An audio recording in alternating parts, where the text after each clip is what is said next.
Hello friends, आपका स्वागत है हमारे चैनल पर। मेरा नाम है ध्रुव और आप देख रहे हैं द लर्नर्स कम्युनिटी। आज की वीडियो में हम बात करेंगे फोर्थ सेमेस्टर बीकॉम प्रोग्राम के कॉस्ट अकाउंटिंग सब्जेक्ट के बारे में और उसके इंपॉर्टेंट क्वेश्चंस और क्वेश्चन पेपर के बारे में। आज की वीडियो में हम इस चीज के बारे में डिस्कस करेंगे। काफी ज्यादा इंपॉर्टेंट है आपके लिए। ये आपका यूनिक पेपर कोड है, आप देख सकते हैं। कॉस्ट अकाउंटिंग आपका सब्जेक्ट है और ये यूनिक पेपर कोड आप ये है, आप यूनिक पेपर कोड चेक कर सकते हैं। ठीक है, उसके बाद ही आप ये वीडियो कंप्लीट देखिए। अगर आपके पास भी सेम सब्जेक्ट है, सेम यूनिक पेपर कोड आपके एडमिट कार्ड में दिया गया है, तो वीडियो को कंप्लीट देखिए, कहीं भी स्किप मत करिए। वीडियो के एंड तक आपको समझ में आ जाएगा कि किस टाइप के क्वेश्चन आपसे पूछे जा सकते हैं, क्या क्वेश्चन आ सकता है आपके एग्जाम में। ठीक है, तो काफी ज्यादा इंपॉर्टेंट वीडियो है। चलिए वीडियो को शुरू करते हैं। और अगर अभी तक आपने हमारा चैनल सब्सक्राइब नहीं किया तो प्लीज चैनल को सब्सक्राइब करो, वीडियो पूरा देखिए। 3 घंटे का पेपर होगा, 90 नंबर का आपका एग्जाम होगा। बात करें इंस्ट्रक्शंस की, तो सारे क्वेश्चन आपको अटेम्प्ट करने हैं। ठीक है, अगर आप कोई भी पार्ट को, या जैसे part A, part B, part C है, ठीक है, तो अगर आप कोई भी शुरू करते हैं उसे, तो उसके अकॉर्डिंग आपको सारे क्वेश्चन अटेम्प्ट करने होंगे। और use simple calculated calculator is allowed. आपको एक सिंपल कैलकुलेटर अलाउड है। हिंदी या इंग्लिश लैंग्वेज में आप कोई भी एक चुन सकते हैं, उससे आपको एग्जाम करना है। यहाँ से जो आपका क्वेश्चन नंबर 1 चालू होता है वो इंग्लिश में है। ठीक है, हम लोग पहले हिंदी की तरफ चलते हैं। हिंदी के सेक्शन में हम सारा वो कवर करते हैं। और अगर आप लोगों इंग्लिश मीडियम के स्टूडेंट हैं तो आप वीडियो को थोड़ा सा आगे बढ़ा लीजिए, जहाँ से ही हिंदी का सेक्शन खत्म होगा। ठीक है, जहाँ पे हम पढ़ा लेंगे, उसके बाद आपको इंग्लिश के मैं सारे क्वेश्चंस दिखा दूंगा, आप वहां से इन्हें चेकआउट कर सकते हैं। ठीक है, हम फटाफट हिंदी के सेक्शन की तरफ चलते हैं। और आप लोग इंग्लिश मीडियम के स्टूडेंट हैं तो प्लीज वीडियो को बिल्कुल आखिर में चले जाइए, वहां पे आपको ये क्वेश्चंस देखने को मिल जाएंगे। या फिर आप हिंदी में क्वेश्चन को समझ सकते हैं और अंत में इंग्लिश का जो क्वेश्चन है उसे देख सकते हैं। हमारे क्वेश्चन यहाँ से चालू होते हैं। Question number 1। क्वेश्चन नंबर 1 में जो का वाला आता है वो है लागत लेखांकन क्या है। आपको ये बताना है लागत लेखांकन और वित्तीय लेखांकन में क्या अंतर है। ठीक है, लागत लेखांकन क्या है पहले आप ये बताएंगे, और फिर लागत लेखांकन और जो वित्तीय लेखांकन है उसके बीच में अंतर क्या है ये आपको बताना है। क्वेश्चन 9 नंबर का है, तो आपको काफी डिटेल में ये सारी चीजें जो है एक्सप्लेन करनी है थ्योरी के अकॉर्डिंग। फिर बात करें क्वेश्चन नंबर 1 के खा वाले ऑप्शन की, तो निम्नलिखित को उपयुक्त उदाहरण के साथ समझाइए। यहाँ पे टॉपिक्स दिए गए हैं, इनको आपको एग्जाम्पल के साथ समझाना है। पहला है लागत केंद्र, दूसरा है लागत इकाई, और तीसरा है तुरंत दे लागत लागत। ठीक है, ये 3 टॉपिक है। तीनों के 3 टॉपिक को आपको एक्सप्लेन करना है विद एग्जाम्पल। ये आपका 9 नंबर का है। देखिए, आपका हर एक क्वेश्चन 18 नंबर का है। ठीक है, 90 नंबर का आपका पेपर है, तो तकरीबन आपको 5 क्वेश्चन देखने को मिलेंगे। ठीक है, 5 क्वेश्चन देखने को मिलेंगे और आपका 90 नंबर का जो एग्जाम है वो तैयार हो जाएगा। क्वेश्चन नंबर को अथवा के साथ रखा गया है, तो यहाँ पे के एम लिमिटेड के वर्ष 2023 की बाही और अभिलेखों से निम्नलिखित डेटा उपलब्ध है। यहाँ पे एक कंपनी का डेटा दिया गया है जो कि साल 2023 का है, बाही और अभिलेख। ठीक है, डेटा है, ये डेटा आप देख सकते हैं। इस डेटा के अकॉर्डिंग दिए गए जो क्वेश्चन है वो नीचे। अब देखिए, मैं आपको बता दूं, न्यूमेरिकल्स आने के चांसेस काफी ज्यादा है, क्योंकि आपका बीकॉम का सब्जेक्ट है। ठीक है, इसमें आपको डेटा प्रेजेंट किया जाएगा, उस डेटा से रिलेटेड आपसे क्वेश्चन पूछा जाएगा। जैसे कि ये जो ऊपर डेटा दिया गया है उससे रिलेटेड यहाँ पे चीजें पूछी गई है। ठीक है, आप निम्नलिखित को दर्शाते हुए वर्ष 2023 के लिए लागत पत्र तैयार करते हैं। ठीक है, आपको यहाँ पे लागत का जो पत्र है वो तैयार करना है, इन चीजों को दर्शाना है। उसके अंतर्गत पहले आता है मूल मूल लागत कितनी लगी, ये आपको दर्शाना है। फिर फैक्ट्री की लागत कितनी है, उत्पादन की लागत कितनी है, बिक्री के लिए माल की लागत कितनी है, और बिक्री की लागत और अर्जित लाभ कितना है, ये आपको यहाँ पे बताना है। ये मतलब आपको 5 चीजें जो आप अपना लागत पत्र तैयार करेंगे, उस पत्र के अंतर्गत ये 5 चीजें मेंशन होनी चाहिए। इनको आपको निकाल के दिखाना है, फिर एक्सप्लेन करना है। ठीक है, ये आपका सीधा सीधा 18 नंबर का हो जाता है। क्वेश्चन नंबर 2 को देखते हैं। क्वेश्चन नंबर 2 में यहाँ पे एक जानकारी जेड एक्स सामग्री से रिलेटेड है। ठीक है, तो ये रिलेटेड जानकारी यहाँ पे दी गई है। जेड एक्स जो सामग्री है उससे संबंधित ये डेटा है। ठीक है, इस टाइप के क्वेश्चन भी आने के चांसेस हैं कि आपको कुछ बता दिया जाएगा, एक सिचुएशन दी जाएगी, उस सिचुएशन के अकॉर्डिंग आपको चीजें कवर करनी है। अब यहाँ पे जो ऊपर डेटा दिया गया है उस डेटा को लेकर आपको निम्नलिखित चीजों को क्या करना है, ज्ञात करना है। फिर मितव्यय ऑर्डर मात्रा, मतलब इकोनॉमी ऑर्डर क्वांटिटी है जो है वो आपको यहाँ पे निकालनी है। फिर पुनः ऑर्डर स्तर निकालना है, न्यूनतम स्टॉक स्तर निकालना है, अधिकतम स्टॉक स्तर और औसत स्टॉक स्तर। ये 5 चीजें आपको निकालनी है। ऊपर वाले दिए गए जो जो डेटा है इतना बड़ा, ठीक है, डेटा का सेक्शन, इस डेटा का सेक्शन यूज करके आपको ये 5 चीजें निकालनी है। सीधा सीधा यह क्वेश्चन भी आपका 18 नंबर का हो जाता है। अथवा वाले अगर हम क्वेश्चन को देखें, तो यहाँ पे अथवा वाले को 2 भागों में बांटा गया है, 9 और 9। पहले में पूछा गया है स्क्रैप स्पाइलेज से आप क्या समझते हैं। ठीक है, स्क्रैप और स्पाइलेज की लागत खातों में किस तरह से व्यवहारित, मतलब जुतमंजक किया जाता है, ये आपको यहाँ पर बताना। क्वेश्चन नंबर जो है ये, मतलब ये वाला क्वेश्चन आपका 9 नंबर का है। मतलब ये एक तरह से थ्योरी बेस्ड है। ठीक है, आपको पहले ये वाला पोर्शन को एक्सप्लेन करना है, उसके बाद बचे हुए पोर्शन को एक्सप्लेन करना है। फिर अगर हम खा वाले को देखें तो निम्नलिखित जानकारी के आधार पर जो पॉइंट 1 है फ्लक्स विधि, पॉइंट 2 में प्रतिस्थापन विधि और पॉइंट 3 में पृथक्करण, ठीक है, सेपरेशन जो होता है, विधि का उपयोग करते हुए कर्मचारी टर्नओवर दर ज्ञात कीजिए। आपको यहाँ पे कर्मचारी टर्नओवर दर को क्या करना है, ज्ञात करना है। और ये है महीने की शुरुआत में भुगतान रजिस्टर पर श्रमिकों की संख्या 500 और हर महीने के अंत में 600 थी। माह के दौरान 5 श्रमिक छोड़कर चले गए, 20 को निकाल दिया गया, 75 श्रमिकों की भर्ती की गई। भर्ती किए गए श्रमिकों में से 10 भर्ती उन लोगों की रिक्त के विरुद्ध की गई जो छोड़कर जा रहे थे, और वे जो शेष बचे, जैसे 75 भर्ती की गई तो उसमें से 10 लोग थे, ये उस जगह पे भर्ती करे गए जो लोग छोड़कर जा रहे थे, और शेष भर्ती किसी विस्तार योजना के लिए की गई थी। तो ये आपका 9 नंबर का है, ठीक है।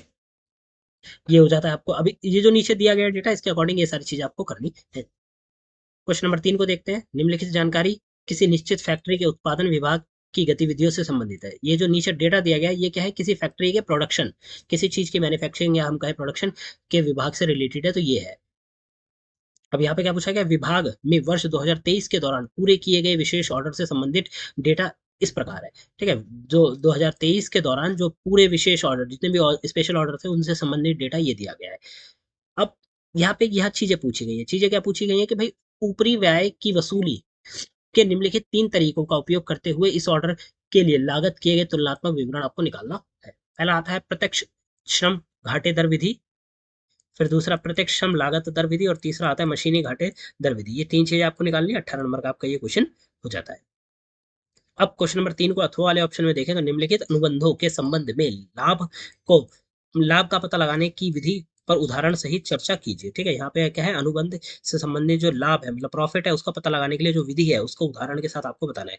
जब अनुबंध पूरा हो जाए, इस पॉइंट में आपको निकालना है। फिर दूसरे में पूछा गया जब अनुबंध पूरा नहीं हो, ठीक है, तब आपको निकालना है। और तीसरा है जब अनुबंध पूरा होने वाला हो, तब आपको निकालना है। 18 नंबर का आपका ये क्वेश्चन है। तो इसमें आपको एक एक चीज, मतलब 3 पॉइंट है, हर एक पॉइंट को अच्छे से एक्सप्लेन करना है। लाभ का पता लगाने के लिए जो विधि है, विधि पर उदाहरण के साथ आपको क्या करना है, सहायता चर्चा करनी है, मतलब वो चीजें एक्सप्लेन करनी है। क्वेश्चन नंबर 4 आ जाता है। क्वेश्चन 4 में आपसे क्या पूछा गया, किसी कंपनी की जॉब संख्या 121 पर निम्नलिखित प्रत्यक्ष लागत आई है, ठीक है। 121 जॉब संख्या जो है 121 है, उस पर प्रत्यक्ष लागत कितनी आई है, ये आई है। तो ये सारी डिटेल यहाँ पे दी गई है।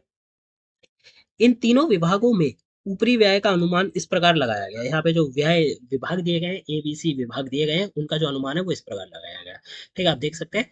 अब यहाँ पे क्वेश्चन है कि जॉब 121 की लागत की गणना कीजिए और विक्रय मूल्य पर 25% के लाभ देने वाले इसके मूल्य की गणना कीजिए, ठीक है। अब आपको क्या करना है, जॉब नंबर 121 की लागत की आपको पहले तो गणना करनी है, भाई कितनी लागत लगती है, ठीक है। दूसरा कि विक्रय मूल्य पर 25% का लाभ, जो सेल्स का रेट है, ठीक है, उसके ऊपर 25% का लाभ देने के लिए इसके जो मूल्य है, जो इसका रेट है या प्राइस है, उसकी आपको यहाँ पे गणना करनी है। आपका ये क्वेश्चन 18 नंबर का हो जाता है। ऊपर का दिया गया सारा डेटा आपको समझना है अच्छे से। उसके बाद अंत में पूछा गया क्वेश्चन को एक्सप्लेन करना है, उसका जो डेटा है वो आपको निकालना है। अथवा वाले में आपसे काम में पूछा गया है कि प्रशासनिक ऊपरी व्यय को समझाइए और लागत खाते में ऐसी ऊपरी व्यय को कैसे व्यवहारित, मतलब ट्रीटेड किया जाता है, ये आपको सापेक्ष में बताना है। क्या बताना है, प्रशासनिक ऊपरी व्यय को आपको समझाना है। फिर लागत का जो खाता है उसमें ऊपरी व्यय को कैसे व्यवहारित करते हैं, या ऊपरी व्यय को जो ऊपर से, मतलब आप कहते हैं कि एक्स्ट्रा व्यय रिलेटेड जो चीजें हैं उसको कैसे ट्रीटेड किया जाता है, ये आपको यहाँ पे बताना है। 9 नंबर का आपका ये एक्सप्लेनेशन है।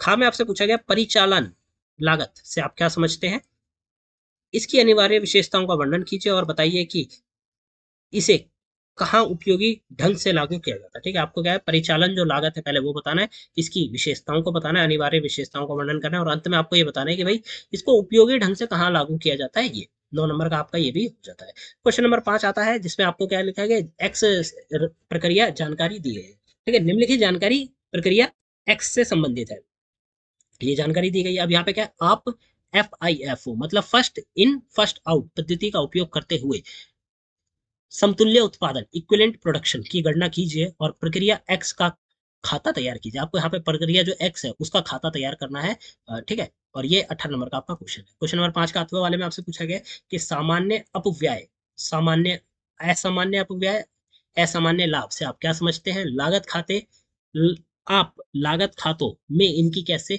मतलब इनसे कैसे निपटेंगे, ठीक है। जो लागत का खाता होता है उसमें आप इन चीजों से कैसे निपटेंगे, किस चीजों से, अपव्यय से, असामान्य अपव्यय से और सामान्य लाभ से आप कैसे निपटेंगे, ये आपको बताना है। 9 नंबर का आपका ये हो जाता है, ठीक है।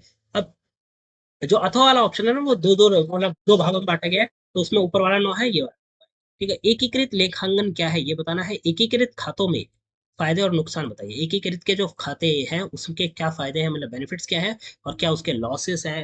ठीक है, ये आपको यहाँ पे बताने हैं। 9 नंबर का आपका ये भी हो जाता है। क्वेश्चन नंबर 5, या तो आप ऊपर वाला सीधा 18 नंबर का अटेम्प्ट कर सकते हैं जिसमें आपको कैलकुलेशन करनी है, अदरवाइज नीचे वाला आपका थ्योरी बेस्ड है तो आप ये इसको अटेम्प्ट कर सकते हैं। आप देखिए थ्योरी रिलेटेड जितने भी क्वेश्चन है काफी ज्यादा इंपॉर्टेंट है, इनको अच्छे से अपना करके जाइए। ठीक है, थ्योरी रिलेटेड हर एक टॉपिक को आप पढ़ के जाइए, तभी वहां पे आप उसका आंसर बना पाएंगे, अदरवाइज आपको क्वेश्चन छोड़ना पड़ेगा और आपके काफी हद तक नंबर कट जाएंगे। देखिए ये हो जाता है। अब हम इंग्लिश के क्वेश्चन की तरफ चलते हैं। अब आप उन लोगों जो इंग्लिश मीडियम के स्टूडेंट्स हैं वो उन लोगों को क्वेश्चन मैं दिखा देता हूँ किस टाइप से क्वेश्चन आते हैं, आप उनको पढ़ सकते हैं इजीली। ठीक है, समझ सकते हैं। ये आपका क्वेश्चन नंबर 1 हो जाता है। का और खाओ, या हम कहें ए और बी सेक्शन में बांटा गया है। 9 नंबर का है आपका। ठीक है, एक्सप्लेन करना है। यहाँ पे 3 टॉपिक देंगे, इन 3 टॉपिक्स को आपको क्या करना है, एक्सप्लेन करना है। फिर और वाले ऑप्शन की तरफ देखें तो ये आपका और वाला ऑप्शन आ जाता है जिसमें क्या दिया गया है, के एम लिमिटेड से रिलेटेड ईयर 2023 का डेटा दिया गया है। ठीक है, उससे रिलेटेड यहाँ पे चीजें पूछी गई हैं। आपको क्या कॉस्ट शीट तैयार करनी है। ठीक है, उसमें ये 5 चीजें आपको दिखानी है अपनी कॉस्ट शीट के अंतर्गत। Prime cost, factory cost, cost of production, ठीक है, cost of goods sold, and cost cost of sales and profit earn. ये सारी आपको चीजें बतानी है। क्वेश्चन नंबर 2 आ जाता है। क्वेश्चन नंबर 2 में आपको जो मटेरियल जेड एक्स है उससे रिलेटेड इन्फॉर्मेशन यहाँ पे दी गई है। ठीक है, उससे रिलेटेड आपको यहाँ पे ये चीजें फाइंड आउट करनी है। क्या चीजें फाइंड आउट करनी है, ये economic order quantity, reorder level, maximum stock level, maximum stock level and sorry minimum stock level, maximum stock level, और अंत में एवरेज स्टॉक लेवल। ये 3 चीजें आपको मतलब 5 चीजें आपको निकालनी है। 18 नंबर का आपका क्वेश्चन हो जाता है। और 5 चीजें कैसे निकालनी है, 5 चीजें इस डेटा का यूज करके आपको निकालनी है। ठीक है, ये हो जाता है आपका। अब और वाले ऑप्शन को देख लेते हैं तो यहाँ पे 2 चीजों में बांट दिया गया आपका ए और बी में। ठीक है, how is scrap different from sponge. ठीक है, how are scrap and sponge treated in cost account से, ये किस तरह ट्रीट किया जाता है आपको ये बताना है। फिर बी वाले में आपको यहाँ पे ये 3 चीजें दी गई है, इन 3 चीजों का मेथड का यूज करना है, और ये आपका मेन जी जो डेटा है वो दिया गया है। ठीक है, 9 नंबर का आपका ये हो जाता है। क्वेश्चन नंबर 3 आता है। यहाँ पे क्या दिया गया है, रिलेटेड है। यहाँ पे इन्फॉर्मेशन दी गई है related to activity of a production department in a certain factory. एक कंपनी है उसमें कोई एक्टिविटी है, उससे रिलेटेड डेटा जो है वो दिया गया है। यहाँ पे ये डेटा है। ठीक है, for particularly order carried out of department 2023 is relevant data here। ठीक है, जो ऑर्डर कैरिड आउट किए गए मतलब आए गए, ठीक है, वो डेटा से रिलेटेड ये है। अब यहाँ पे ये चीज आपको निकालनी है। 18 नंबर का आपका ये क्वेश्चन हो जाता है। ठीक है, 1 2 और ये 3 चीजें आपको यहाँ पे क्या करनी है, कैलकुलेट करके निकालनी है। आप और वाला अटेम्प्ट कर सकते हैं। और वाले ऑप्शन में ये है, discuss the method of screening ascertaining profit on a following contracts with example. यहाँ पे ये 3 चीजें दिए गए, इन चीजों का आपको निकालना है। ठीक है, 18 नंबर का आपका ये हो जाता है। क्वेश्चन नंबर 4 आता है। यहाँ पे भी कंपनी का मतलब जॉब 121 जॉब 121 का डेटा दिया गया है। ठीक है, उससे रिलेटेड क्वेश्चन यहाँ नीचे आपसे पूछा गया है। कैलकुलेट करना है job the cost of job 121 and calculate the price to give 25% on a selling price. जब भी आप कोई प्रोडक्ट सेल करेंगे तो उसके ऊपर 25% का क्या हो प्रॉफिट हो, तो उसके लिए आप क्या प्राइस सेट करेंगे ये भी आपको यहाँ पे बताना है। फिर यहाँ पे और वाले ऑप्शन में 2 क्वेश्चंस को डिवाइडेड कर दिया गया है 9 नंबर में। चाहे तो आप ऊपर वाला 18 नंबर का अटेम्प्ट कर सकते हैं, अदरवाइज आप इस नीचे वाले 9 नंबर का अटेम्प्ट कर सकते हैं। अब आपके पास थ्योरी और न्यूमेरिकल दोनों क्वेश्चंस आएंगे। दोनों टाइप के क्वेश्चन मिलेंगे आपको। ठीक है, आपके ऊपर है कि आप थ्योरी अच्छे से पढ़ के गए हैं तो आप थ्योरी रिलेटेड कर सकते हैं, अगर आपके पास न्यूमेरिकल्स अच्छे से करके गए तो आप न्यूमेरिकल रिलेटेड क्वेश्चन अटेम्प्ट कर सकते हैं।